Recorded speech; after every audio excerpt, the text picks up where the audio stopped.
একটি মানুষ চাইলেই সবাইকে খুশি রাখতে পারে না, চাইলেই সবার মনের মতো কথা বলতে পারে না। সে যতই সবাইকে খুশি রাখতে চাক, সবাইকে মিথ্যে দুনিয়াতে যতই সবাইকে বলবে আমি সবাইকে অনেক বেশি ভালোবাসি, তত সবাই তোমাকে তুচ্ছ করবে। একজনকে ভালোবাসলে সে তোমাকে নিঃস্বার্থভাবে ভালোবাসবে।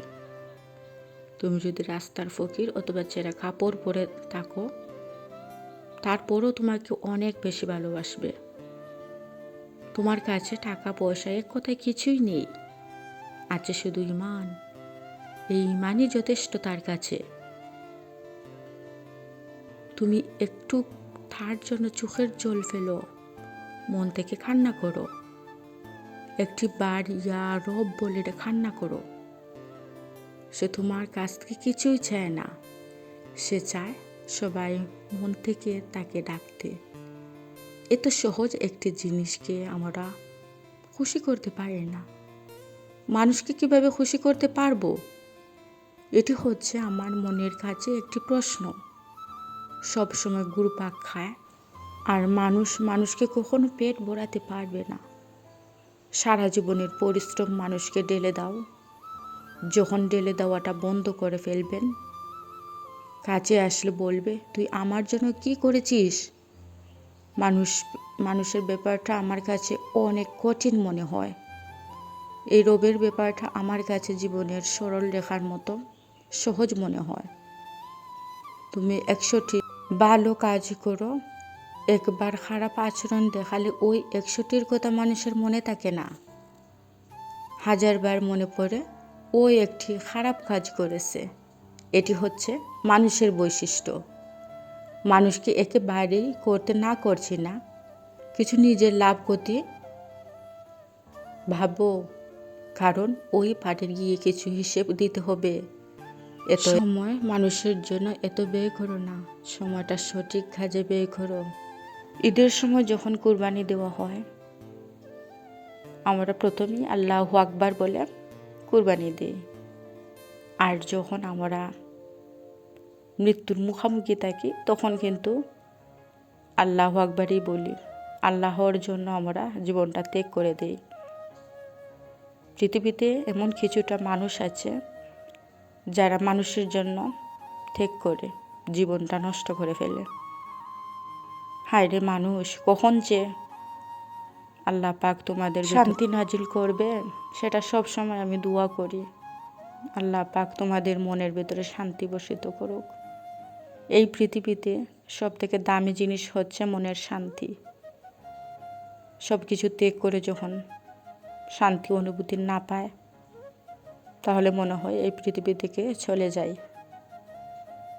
আমার লাইফে অনেক কিছুই হয়েছে, কিন্তু আমার কখনো ইচ্ছে হয়নি যে আমি মরে যাই। আমার সব সময় ইচ্ছে হয় যে আমি বাঁচি, খুব ইচ্ছে হয় বাঁচতে।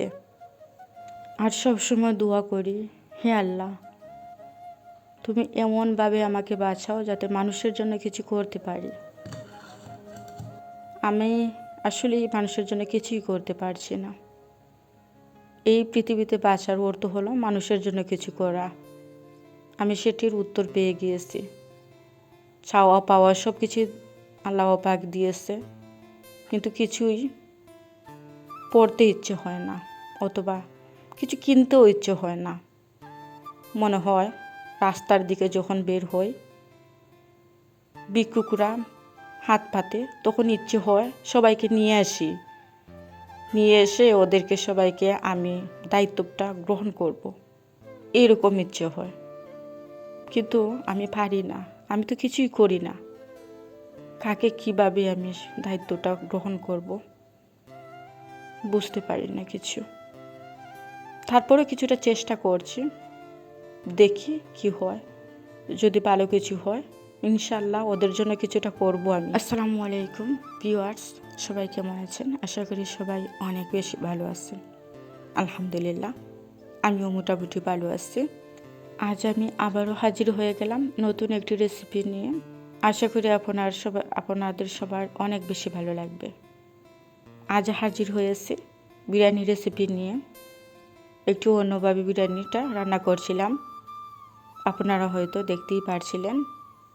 জায়ফল, জয়ত্রী, দারচিনি, লং এলাচি এই সবগুলোকে একসাথে আমি পাটায় বেটে নিয়েছিলাম, একটু পাউডার করে নিয়েছি।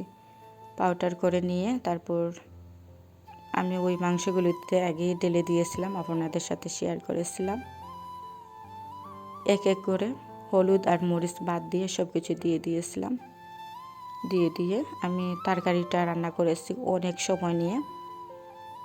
আমি যখন মাংস রান্না করি তখন চুলা একদম মৃদু আছে রেখে 3-4 ঘন্টা রেখে দিই।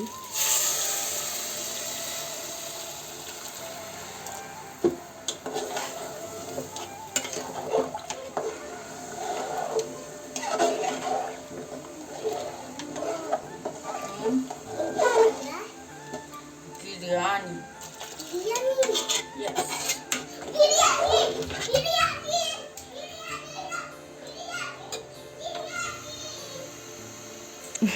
আমার মেয়েটা বিরিয়ানি অনেক পছন্দ করে। আমি যখন রান্না করছিলাম জিজ্ঞেস করছে, আম্মু তুমি কি রান্না করছো? আমি বললাম বিরিয়ানি।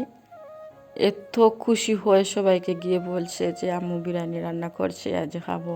এখানে যেহেতু আমরা বাসার টাকার ছাল দিয়ে বিরিয়ানিটা রান্না করছি, সেজন্য পানির পরিমাণটা একটু বেশি লাগবে, আর একটু বেশি দিয়েছিলাম পানি চালগুলো ফুটার জন্য। তো এখানে আমি পানি দেওয়ার পর একটু ঢাকনা দিয়ে ডেকে না রেখে কিছুটা পানি মানে হাফ হাফ ভাতের সাথে যেন লেগে থাকে ওই রকম পরিমাণ থাকতে হবে। আর সবগুলো কিন্তু এরকম করে আস্তে আস্তে করে নেব। এখন দিয়ে দিচ্ছি মিষ্টি মুড়ি, বেজে রাখা মিষ্টি মুড়ি দিয়েছি, মানে যে মিষ্টি মুড়ি জিরা আছে না, ওইগুলো দিয়ে দিলাম। তাতে অনেক গ্রান হবে আর মিষ্টি মিষ্টি ভাবটা চলে আসবে, ভীষণ ভালো লাগে খেতে। ঢেলে দেওয়ার পর ভালোভাবে নাড়িয়ে ঢাকনা দিয়ে ডেকে রাখবো যতক্ষণ না পর্যন্ত চালগুলো না সিদ্ধ হচ্ছে, ততক্ষণ না পর্যন্ত ঢাকনা দিয়ে ডেকেই রাখবো। ডেকে রাখার পর অফ ক্যামেরায় আপনাদের সাথে শেয়ার করব তুমি যে অবস্থানে আছো। কিছু কিছু মানুষ আছে দেখো আল্লাহ পাকের কাছে দোয়া করছে, আল্লাহ আমি ওই অবস্থানে যেতে চাই। তুমি যেই অবস্থানে থাকো না কেন আলহামদুলিল্লাহ করো, সব সময় আলহামদুলিল্লাহ করো। আর কোনো কিছুর বিনিময়ে যে মারা যাওয়া ওই ব্যাপারটা আমি আসলে কখনো সায় দেই না। আমার মনে হয় যে কিছু কিছু জিনিস, কারণ দুনিয়াতে তো আর বেশ না যে যা কিছু চাই সব কিছু পেয়ে যাই। কিছু জিনিস না পাওয়াটাই অনেক ভালো। হয়তো ভালোর জন্যই আল্লাহ পাক আমাদেরকে দেন না, আমরা হয়তো বুঝতে পারি না, কিন্তু এমন এক সময় আসে যে মনে হয় ভালোই হয়েছে এই জিনিসটা না পেয়ে। আমি অনেক কিছুই আপনাদের সাথে শেয়ার করে নিলাম। এই তো আমার বিরিয়ানিটা এত মজার হয়েছিল, মাশাআল্লাহ ভীষণ ভালো লাগছিল। ভিডিওটি এ পর্যায়ে সবাই ভালো থাকবেন, সুস্থ